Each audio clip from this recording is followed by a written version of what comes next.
Every time a police shooting starts to make its way into the news cycle, citizens and people who are worried about crime have to hold their breath because we could be on the cusp of yet another Black Lives Matter myth that puts all innocent people in the area in danger, because as we well know, it is genuinely legitimate civil rights activism to destroy neighboring businesses, trash your area, burn things down, and celebrate somebody without having all the facts of the case. And it seemed like this is what was going to happen with Andrew Tekle Sundberg, who, according to the myth, was just having a mental health episode when bloodthirsty, racist, evil white racist cops shot him for no apparent reason, when they could have resolved the situation without any gunfire being exchanged if they just sent in the social workers, the mental health workers, etc., etc. Now, needless to say, this was in fact a myth. There was way more to the story, there was way more danger for third parties in this situation, and when you get the facts in their totality,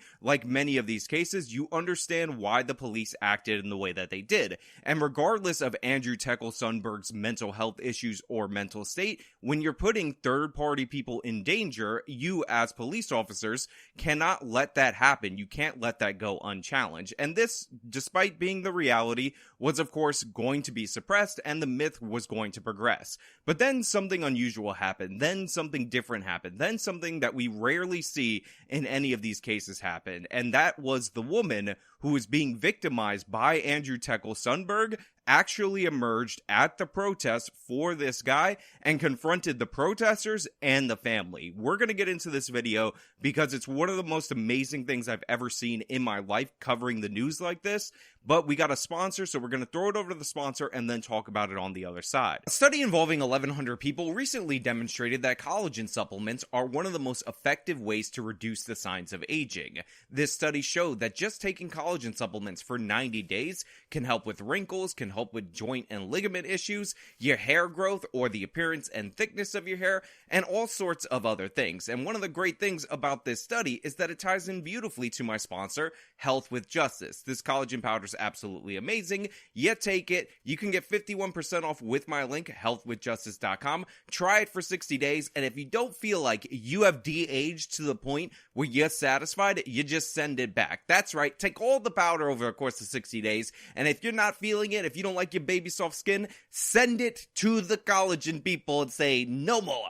So as usual, in cases like this, we got the full routine first. We got the one side, and of course, that being the side of the person who was shot, represented by activists, race hustlers, and members of the family. We saw his name being drawn out in front of the building where he was killed, and we saw people getting ready for their press conference to talk about how unjust, unfair, and how police bias really is a problem, and how racism is probably the culprit in this situation. However, when all of these activists were there, they were ready to roll, they were ready to gin up the hysteria about this case, all of a sudden a woman showed up, and this woman is named Arabella Foss Yarborough, and this didn't happen to just be some random passerby with some opinions. She actually was the person at the center of why the cops were called in the first place, because you see, what the activists weren't telling you was that Tekle Sundberg actually had a gun on him at the time. He was in the hallway of the apartment building that he was in,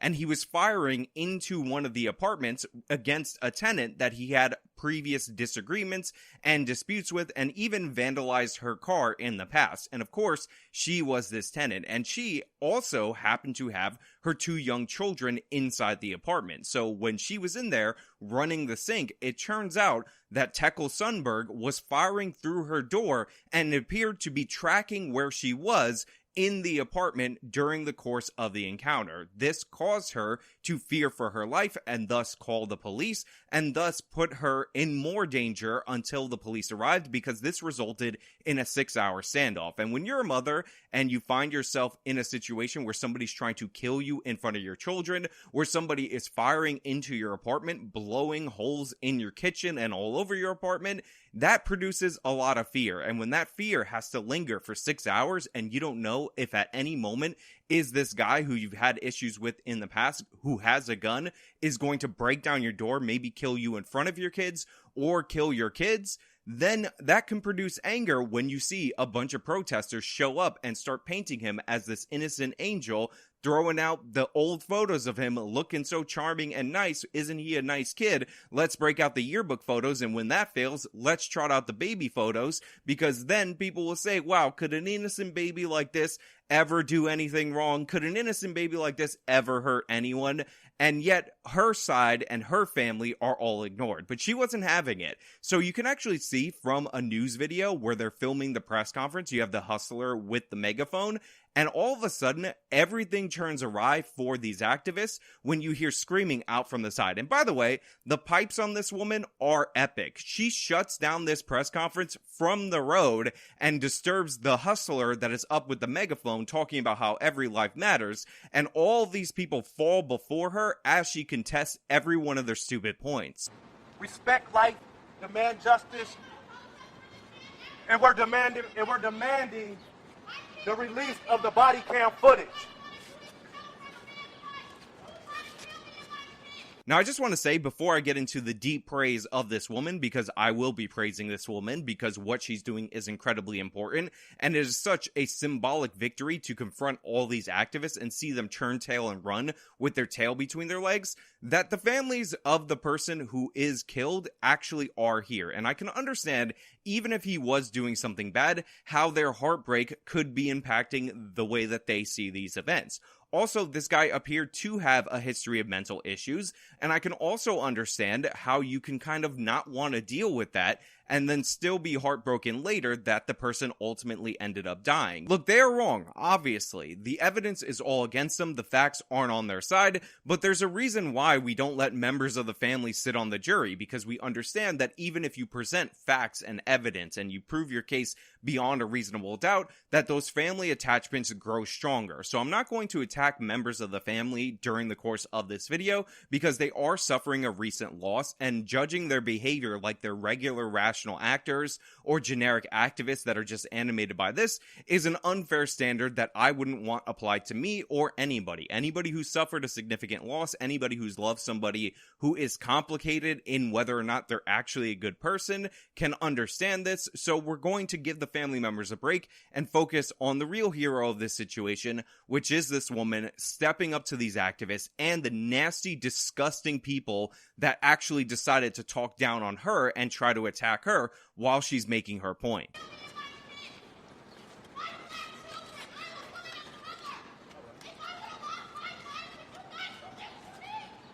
Yes, ma'am.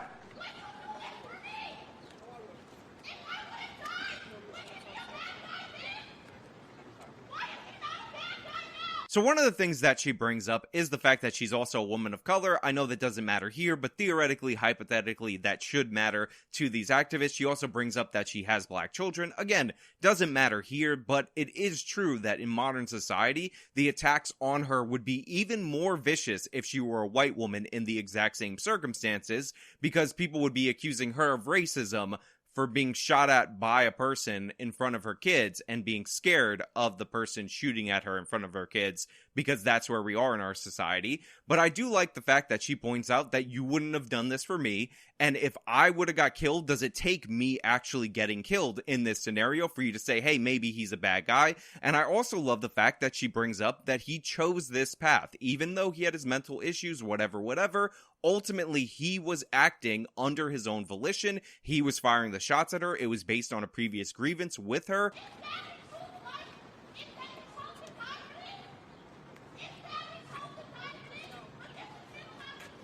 And however unfortunate it is for the families that are grieving the loss of the loved one, when you shoot at a woman and hold her hostage, essentially, attempt to murder her in front of her children, this is a likely consequence when you don't surrender after the police arrive.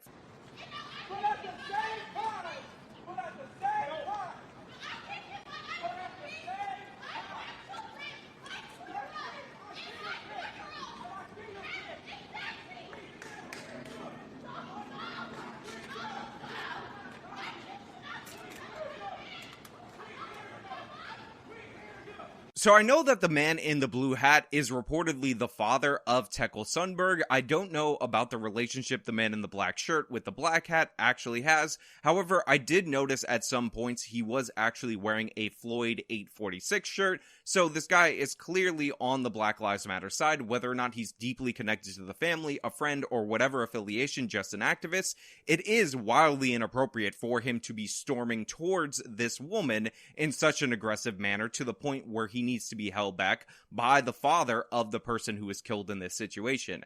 That being said, I noticed that the guy on the megaphone is struggling for some kind of way out of this situation. These race hustlers, these activists, are not used to dealing with somebody actually confronting them with actual victimhood, so he's stumbling and bumbling saying that we don't condone any of this. But the thing is, you're celebrating the life and painting a picture of a man who did try to kill this woman, so yes, you are condoning it, you're excusing it, or you're outright denying it. One or all of those things are true in this scenario, and it's all because you have an anti-cop agenda. So he can't really say anything. He has the megaphone, yet he's still being shouted down by this woman because he's caught totally unawares of the circumstances, and none of these people are prepared to actually be confronted by the victims.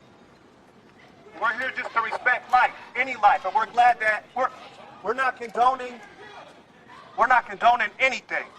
But we just want full police. We want accountability. We want accountability. Again, stumbling and bumbling, full fear in his heart. You can feel it while this woman is standing strong, even as the mob approaches. Now, you can't really hear the mob heckling this woman from this angle. Thankfully, there is some cell phone video that was released, and I want to switch gears to that video. That's why you're going to see a bit of a quality change, so you can hear the nasty things that they were saying to this woman, and you can hear her more clearly and understand some of her anger and some of her pain. We spent a lot of time thinking about and empathizing with the pain of the people who victimize others in our society, but now we should actually talk about the victims, their suffering, and how they feel when you start to glorify their abuser, their attacker, the criminal that was threatening their lives and the lives of their children. My idols, because you guys are celebrating his life. It was a terror. I'm sure it was a terror. This is not okay.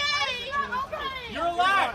Shut up. Here's this woman pleading her case. You can hear the audio much more clearly. And by the way, I don't know what the reason behind this is. Maybe it's like a faux empathy kind of thing. Maybe it's actual empathy kind of thing. But the woman repeating back it's not okay to her, it just comes off as really weird and almost mocking, even if that wasn't the intent. I'm willing to grant that person a pass. Maybe she's just trying to find a connection, find some common ground in a tragic scenario, and if that is the case, honestly, then I genuinely appreciate her. It was a terror. I'm sure it was a terror. Not okay.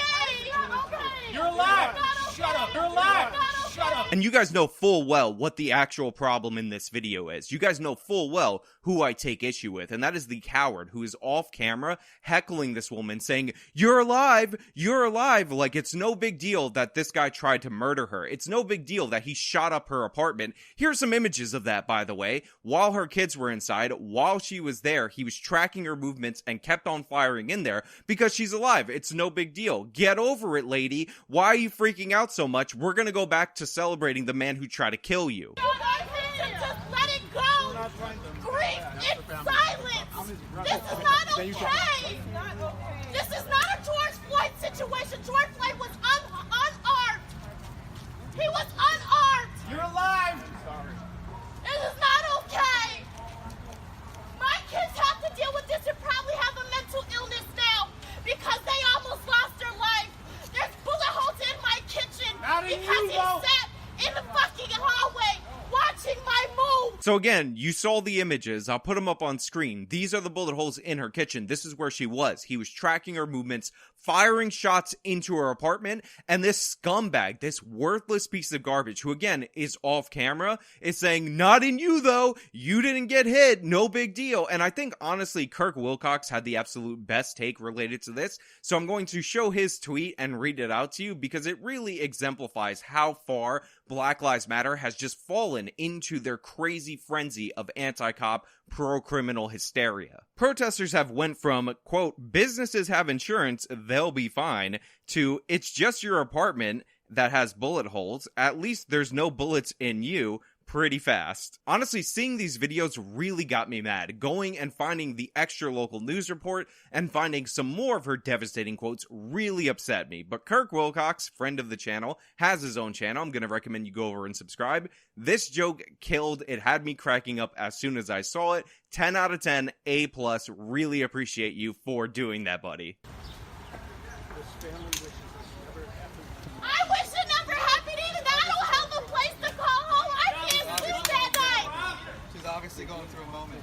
This is not okay. This is what they want to show on the TV. She's obviously going through a moment. So again, you have this scumbag behind the camera, this person who won't show his face, won't sign his name to the stupid crap that he's saying, talking about how, oh, she's obviously having a moment. So dismissive, so disgusting, so insane. And remember, this is the side that says we need to have empathy. No empathy for the woman who can't get into her home because you guys are blocking it in celebration of the man that tried to kill her in front of her kids. No, that's just a moment. And then, even worse, this guy moves up to block the cameras because the worst thing that could possibly happen is that the story would get ruined. This is what they want to show on the TV. God forbid you actually face up to the fact that what you're doing is wrong while you're out here is nonsensical. No, better to just censor the story, better to just block her, because who cares about the victims? We have a pretend victim over here that needs more attention. This guy, totally worthless, totally garbage, the definition of weak, and honestly, if you look at the people in the crowd, you see a pattern in who actually showed up to this event. This is not okay. Just go home. Go home. Because none of you guys knocked on that man's door to check his house. Shut up. He comes to my house. Shut up. Then she tells him to go home, get out of here. None of you people actually showed up to check on his mental health. Now you're talking about mental health for him and how he's such this great victim. And then you hear people yelling at her to shut up. Somebody's going to come approach her in a little bit. But I do want to point out that right here, that is clearly and obviously James Lindsay. And this might be the story of why he left the left. I'm not saying anything. I'm just saying that is clearly and obviously James Lindsay not looking at the camera, trying to fool me. But I see you, buddy. You're right there. This is not the time. This is not the time for the play. It wasn't. This is not. It don't matter. It don't matter. Get away from me. Get away. No, because you think it's okay to get in my kid's in the car. My kid's in the car. My black kid is in the car. He killed me. He tried to kill me in front of my kids. He tried to kill me in front of my kids. He tried to kill me in front. So then you have this woman coming up to her telling her it's not the time. It's not the time for you to want to get into your apartment that was destroyed by this guy, that you have to get your stuff out of because it's now unlivable and it's now a crime scene. You need to get your ass out of here. You heard her start to build up to that. It don't matter. And then this woman, sensing the aggression, responded and backed her up, checked her, got her out of her space because she's already in violation of her space by blocking the entrance to celebrate the man that tried to murder her. It's absolutely ridiculous, and this woman is repugnant in every possible way that she would step up to her and then come at her swearing, trying to say, get your ass out of here, like you don't belong here. Meanwhile, she actually lives here. She was the one victimized by this guy, and you're trying to race hustle off of him. Trying to kill me in front of my kids. He tried to kill me in front of my kids. He tried to kill me in front. So you can tell right here that this woman was not prepared for what she was walking into. She stepped up into a fight and then realized that you got a professional over here and this amateur nonsense ain't gonna fly, because when she tries to get her to get out of here, you know, because she doesn't belong in her own neighborhood, this person who's showing up just because she heard something on the news and feels really upset about it and thinks racism must have played a part in it, actually does own this street, she owns this property, she was not having it. She told her, he tried to kill me in front of my kids. She screamed it at her face over and over again, and you could see right here the hesitation build up in her. You could see her try to back off as people come up to get her out of here because she's looking horrible because she came up in a confrontational way to the actual victim in this story. Before we go any further, let me. I believe you. I understand. I feel for her. Listen, I am a mother, and I've been all night talking to the family. So here you have a change of tactic in this scenario. You have some of the activists trying to come up to her, trying to embrace her. And I do like the fact that she's not having it, but she acknowledges the difference in their approach between the woman who came up to her and tried to get in her face and tell her to get her ass out of her own neighborhood. Get her ass out of in front of her own building where this crime happened to her. No, I'm licensed to carry. No. If I would have shot him back, would I would have been a suspect?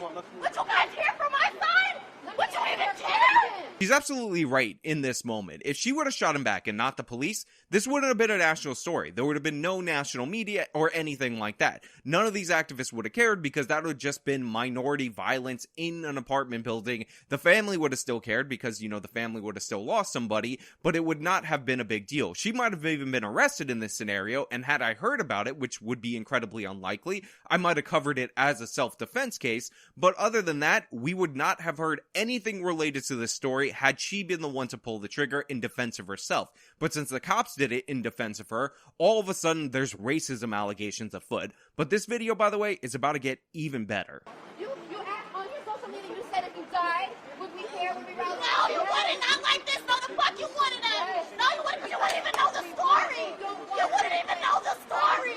It's hard to pick my favorite part of this video, and honestly, this is a strong contender, because this video is actually one of the things that makes me so optimistic about the future of criminal justice law in this country, because average, everyday people know. This doesn't look like a political activist. This doesn't look like somebody who's detailed watching the news, watching people like me go through documents in order to read case breakdowns of these incidents. This is somebody who's just acting in the world, who's aware of what's going on, and she knows for a fact if she would have died in this scenario, none of these people would be out here. This wouldn't even been a story. We've seen a bunch of cases, and by the way, the majority of murders in this country are committed by black men, wildly disproportionate to their population, where they don't get national attention. They almost never do. In fact, we've seen stories where a black person is murdered allegedly by a white person. It's a national news story. Yes, I'm talking about Jasmine Barnes again. Then they find out that that white suspect had nothing to do with anything, and it was actually black people as the killers in that scenario, and the national news story disappears overnight. So she's 100% right, 100% dead on, and again, this is just an individual citizen who knows what's up, knows what she's talking about, and isn't afraid to speak her mind, and that gives me hope for the future of this country, and that gives me hope even in places like Minneapolis, because she's stepping up to these people, and we all know how policing's been going in that city since George Floyd. Guys did not check on that man. He said it on purpose. Can I please speak? Why didn't they care when he was here? He could have got the proper help he needed. Exactly. So can I talk about that? Why didn't you guys do that? Why did I have to risk my life because he couldn't get that proper help? Tekle was not left.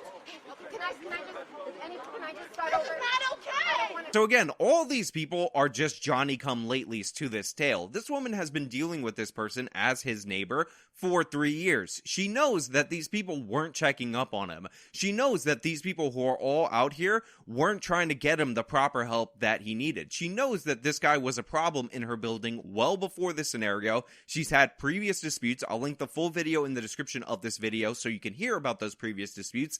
And she is calling them out for only caring after he died. She's calling him out for not stepping up during the time when it actually could have helped him and trying to make him a hero after the fact. What would have happened if these people said, hey, look, this guy has mental illnesses. He has a whole bunch of issues. There's been issues with the neighbors. We care about him. We're the family. But he also has a firearm. He's also threatening people. He's also getting into all these problems. We need to do something about him. We need to monitor him. Maybe we need to get him some psychiatric care. Maybe we need to get him some medication, whatever he needed. He would likely still be alive today, but that's not as exciting. That's not as fun. And that's not as interesting to organizations like Black Lives Matter as painting a dead person as an angel. But all I know is for 3 years I lived here, and none of you guys knocked on that man's door to see if he was okay.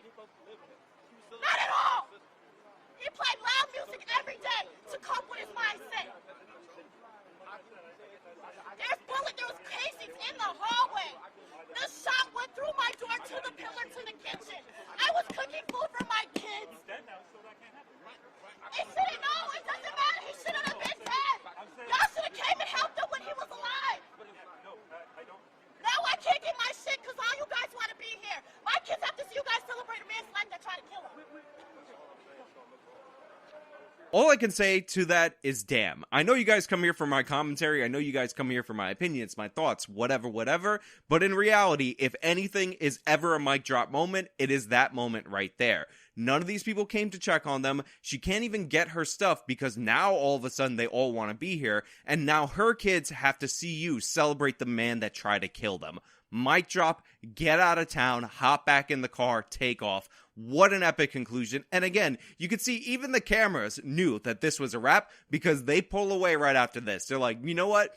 She just locked it up, closed it up, it's over. There's a reason why that activist was trying to block the camera. There's a reason why James Lindsay, before he left the left, was looking down in shame in this moment, and that is because this woman came, and she came correct. Now, there's another portion to this story, and this was the GoFundMe situation. I'm using was as a past tense because there's actually some really good updates. You might have seen, if you're on Twitter, people like me retweeting the fact that at a certain point, this guy who tried to kill this woman's GoFundMe was at 10x where her GoFundMe was. This is the side-by-side image that was being shared around a lot. However, thankfully, at the time of me recording this video, people have really stepped up and supported the victim. The last time I checked, she had over $20,000, which is pretty damn good for somebody who was at $1,400 before people saw this video. And I know a lot of people don't like GoFundMe. I know a lot of people have issues with the company. One of the things that I have an issue with is that they say, no, nothing for violent criminals, yet the violent criminal has to be able to get money for his funeral, yet Jose Alba, in another story that we covered,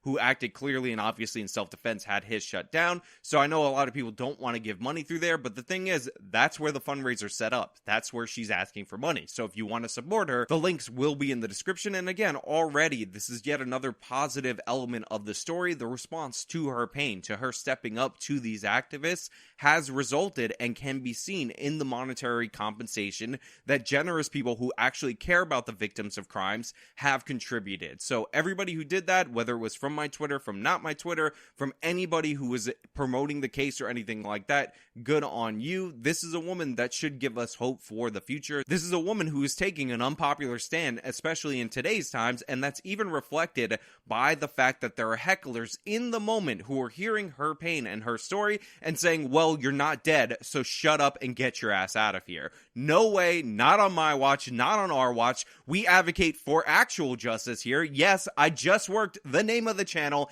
into a sentence. That's how you know I'm dead serious. So links, again, for the second time, in the description of this video. But hey, those are just my thoughts, so let me know your thoughts down in the comments below. If you like this video, show them by leaving a like, subscribe for more content, follow me on all my social medias, support me via the support links in the description box of this video if you care about this kind of coverage. This has been me talking about a woman stepping up to BLM activists. Till next time.